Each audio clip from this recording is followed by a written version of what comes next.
Hallo und herzlich willkommen bei Virtual Campsite. Mein Name ist Dominik und ich habe mir die Frage gestellt, Kastenwagen oder teilintegriert? Das Beste aus beiden Welten hat nur einer, und zwar der Etrusco V6.6. Für mich das absolute Hybrid-Wohnmobil. Den möchte ich euch jetzt zeigen. Kastenwagen, teilintegriert, das ist immer die Frage. Hier hat man wirklich das perfekte Ergebnis aus beiden Fahrzeugen. Es ist diesmal kein Fiat, kein Citroën, sondern ein Ford. Ein Ford-Chassis mit Automatikgetriebe und 170 PS. Das ist doch eine Ansage. Schauen wir uns doch auch mal die Heckgarage an. Und die Heckgarage, mir persönlich fällt jetzt spontan kein Kastenwagen ein, wo ich diese Heckgarage habe. Hier geht wirklich einiges rein und hast eine Zuladung in der Heckgarage von 150 Kilo. Generell muss man sagen, dieses Fahrzeug hat sowieso eine Zuladung von knapp 830 Kilo. Also da können wirklich die wenigsten mithalten. 830 Kilo Zuladung ist auf jeden Fall eine Hausnummer. Hier sehen wir es nochmal, 150. Wir gehen rein, wir schauen ihn uns von innen an. Viel Spaß! Die Maße sind im Übrigen 6,71 Meter in der Länge und 2,14 Meter in der Breite. Und die Außenhaut besteht komplett aus GFK. Das Ganze ist hier auf dem Ford Transit Chassis, ein 2,0 TDCi mit EcoBlue und 170 PS, 6-Gang Wandler-Automatikgetriebe, Klimaanlage inklusive Staub- und Pollenfilter, Scheinwerfer mit statischem Abbiegelicht, Stoßfänger in Wagenfarbe und Nebelscheinwerfer. Ich werde euch das alles natürlich nochmal einblenden.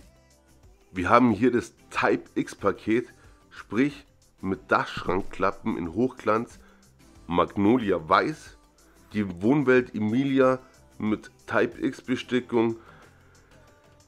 Zudem gehört auch noch die Etrusco Rückfahrkamera doppelt, sowie das Autoradio von Xcent mit Apple CarPlay, Android Auto ohne integrierte Navigationssysteme.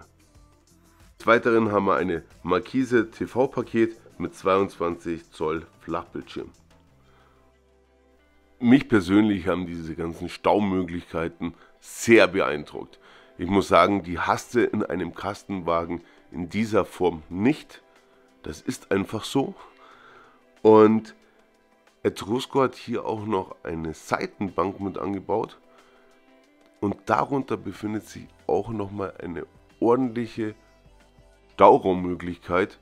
Wir werden jetzt gleich sehen, ich öffne jetzt mal die Klappe. Ich würde fast behaupten, dass da ein ganzer Wasserträger reinpassen würde. Hier an der Seite kannst du es natürlich öffnen mit dem Push-Lock.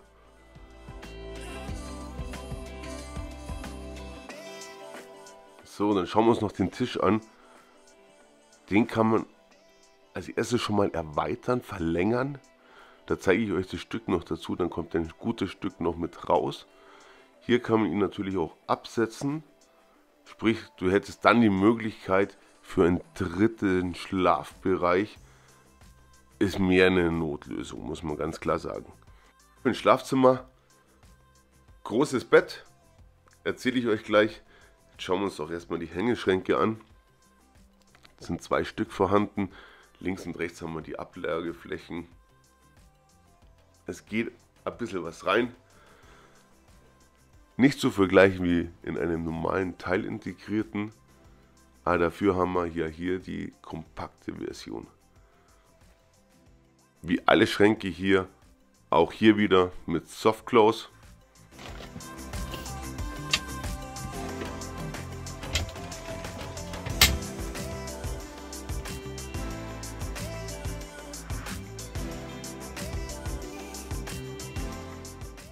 Die Maße vom Bett auf der Beifahrerseite sind 1,94 x 70, auf der Fahrerseite 1,94 x 79.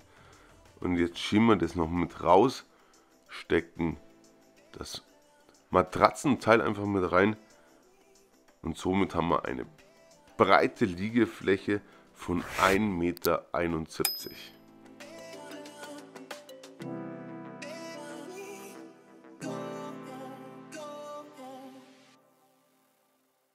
bauen wir das Ganze wieder zurück und damit es wieder einigermaßen ordentlich aussieht, mache ich noch das Licht an. Das ist hier links der Schalter.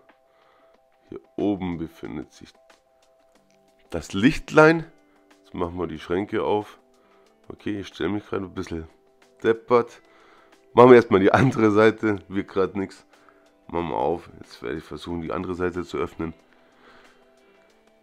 Hier habt ihr natürlich auch noch einiges an Staumöglichkeit, wo doch noch recht viel mit reingeht. Jetzt haben wir es geschafft. Ich zeige es euch. Hier ist dann der Kleiderschrank, sprich mit Kleiderstange, wo ihr eure Hemden, Kleider aufhängen könnt. Machen wir zu.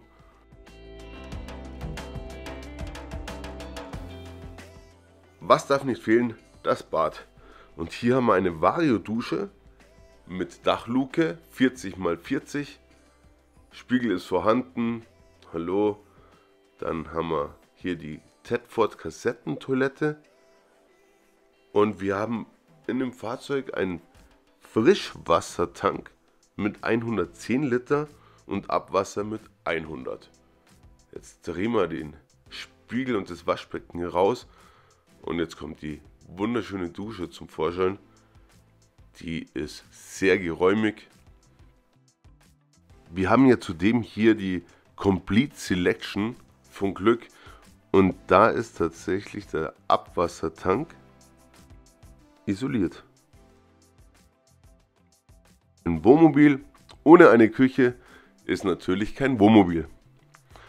Deswegen haben wir auch hier wieder diese Schränke, wo ihr eure Gewürze, eure Nudeln, eure Teller, alles hier unterbringen könnt. Natürlich mit Softclose. Sehr angenehm.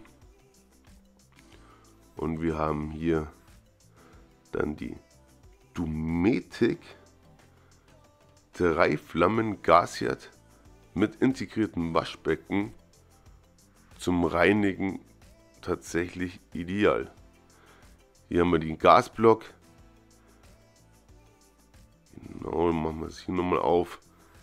Dann sehen wir auf jeden Fall mal den Besteckkasten. Ein Besteckkasten, wie ein Besteckkasten nun mal aussieht. So, machen wir gleich zu. Hier haben wir im Übrigen noch die 230 Volt Steckdose. Sowie daneben den Autoanschluss. Und hier haben wir auch noch, hier kriegt ihr auf jeden Fall eure Töpfe alles rein. Im Übrigen ist das hier die Tischerweiterung. Die wird einfach am Tisch mit angebracht und dann verlängert sich der Tisch um ein gutes Stück von, wie wir behaupten, 15-20 cm. Mülleimer auch vorhanden. Kann man natürlich rausmachen, wenn man es nicht möchte, weil es einfach zu viel Platz auch wegnimmt. Dann haben wir den Kühlschrank. Und das ist jetzt ein relativ kleiner Kühlschrank mit einem Fassungsvermögen von 78 Liter. Inklusive dem Gefrierfach. Die wichtigsten Daten im Überblick, die möchte ich euch jetzt noch mit einblenden. Das ist der Etrusco Van 6.6 SF, die Freistadt Edition für 69.990 €. Wer schnell von euch ist, der kann sich noch einen ergattern. Wie ich weiß, gibt es noch ein paar vorrätig. Jetzt beginnt allerdings auch die Frühjahrsmesse hier ab dem 10.3. in Sulzemoos bis einschließlich 19. März. Da wird natürlich einiges los sein und ob es dann noch welche gibt, weiß man nicht. Ich sage auf jeden Fall vielen lieben Dank fürs Zuschauen. Mir hat es richtig viel Spaß gemacht mit euch. Ich hoffe, ihr habt ein paar Eindrücke hier gewinnen können. Freue mich natürlich von euch zu lesen. Und ansonsten abonniert den Kanal, lasst einen Daumen hoch, um kein Video mehr zu verpassen.